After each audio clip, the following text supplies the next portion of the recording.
came back for, it was the Accepted Students Day and orientation. It was orientation, and I called Gavin, I said, love to see you, can my mom and I take you out to dinner? You helped me so much to get into Marist, thank you for answering all my annoying freshman kind of questions and everything. So we went out to Applebee's, I'll never forget it, and he started talking about Toastmasters. I was like, what the heck is this Toastmasters thing that he's talking about?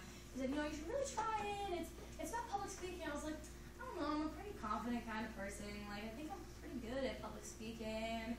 I don't know, and then he said, well, even if you can improve, which everybody can always improve, it's true, there's no such thing as perfection, there's always room for improvement, which I strongly believe. Said like that. That Gavin said that at least that I could bring something to the table. So when I first started Toastmasters, which I was gonna go, you know, Gavin said, you should really come, and I was like, all right, Gavin, I'll see what it's all about, I don't really know. And then Delasu offered extra credit, and I was like, oh, Gavin, I'm coming to Toastmasters! But no, so in all seriousness, Gavin was my original inspiration for starting Toastmasters, and as a freshman, I was kind of hesitant to join, and even though I was here every meeting, I was doing being grammarian, that was my favorite thing, counter, and then my dad said, you go every week, why don't you just pay? And I was like, yeah, but I mean, I don't really know, so my dad said, I'll pay for your first semester, if you think it's a good investment, you can pay after that. Ladies and gentlemen, I paid for every single semester after that, including conferences that I've been to, all these words, everything, and this is how strongly I believe in Toastmasters. I never thought that a casual conversation at Applebee's and a summer and another conversation later would have led me to this. So, I do want to announce something, which, if it wasn't for Gavin inspiring me and pushing me, what you guys don't see is, you know, Gavin always sits in the back room, we joke around, he doesn't have a surprise question, whatever, but what you don't see is that he is the eyes and ears of this organization. He puts just as much of his heart into this as all of us do. And he's the go-to, he answers every question, he is the Toastmaster, he knows everything there is. He's a distinguished Toastmaster, he's a DTM. So Gavin had said to me, why don't you try to be a DTM? And I was like, I don't know, that sounds like a lot of work, and then I won't be able to go abroad. If there's any advice that I can, sorry, I'm getting a little carried away right now, but okay. If there's any advice that I can give to you, it's not to let your ideals of life limit what you're capable of doing. And what I mean by that is I only applied to schools that had abroad programs in Australia. I was going to Australia.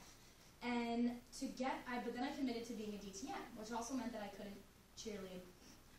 So sad. Tried out for the team, made it, couldn't do it because of Toastmasters. You're welcome. So I wanted to go abroad to Australia, and to get my DTM, I had to stay here last year to be area governor.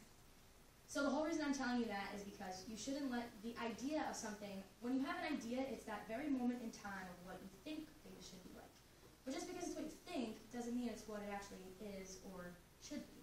So by sacrificing Australia, as soon as the paperwork goes through, I will officially be the youngest Toastmaster in the world to ever get my DTM. So